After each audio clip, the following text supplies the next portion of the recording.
Aujourd'hui, avec l'E2C, l'école de la deuxième chance, on va vous présenter un projet qu'on a fait de micro-trottoir pour la sensibilisation des maladies sexuellement transmissibles.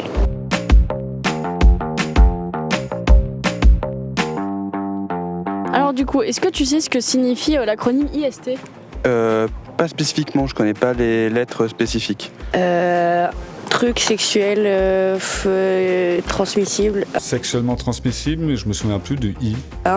Infection. Infection sexuellement transmissible. Est-ce que vous savez de quelle manière peut se transmettre une infection sexuellement transmissible ? Ah non, dites-moi. Par des rapports sexuels. Par les rapports non protégés.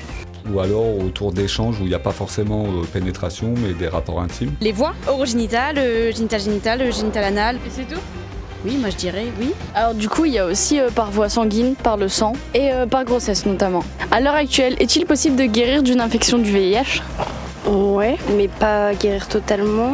Je doute qu'il y a des recherches qui sont faites sur le sujet, mais il me semble qu'il n'y a pas de manière encore d'en guérir. Il me semble que non, mais il y a des traitements qui peuvent amener le virus à moins se propager, si je ne me trompe. Guérir non, stabiliser oui. Ça y est, impossible de guérir du VIH, mais en tout cas, avec des solutions médicamenteuses, il est possible de réduire les effets. Est-ce que vous savez ce que c'est ? Sans lire. Sans lire ? Non, mais je connais pas le packaging en tout cas, non. Il injecte. Il me semble que c'est un moyen de contraception. Ouais, c'est un préservatif féminin. Tout à fait. Il existe aussi des préservatifs féminins qui se mettent chez la femme et qui peuvent se mettre de 15 minutes à 8 heures avant le rapport. Que feriez-vous si vous apprenez que vous aviez une IST ? Bonne question, j'espère éviter que ça se produise un jour déjà. Moi, c'est vrai, peut-être à défaut. Comme je suis un homme marié, j'ai le sentiment que je peux pas être touché par ces maladies-là.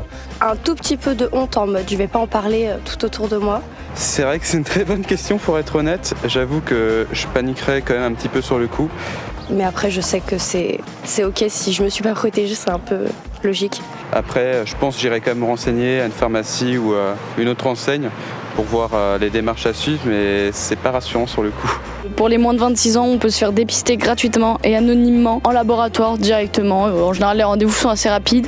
Et les préservatifs aussi sont gratuits en pharmacie pour les moins de 26 ans. Pour les moins de 26 ans, il suffira juste d'une carte d'identité ou d'une carte vitale. Et pour les moins de 18 ans, sans rien. On y va comme ça et on a des préservatifs gratuits, que ce soit féminin ou masculin.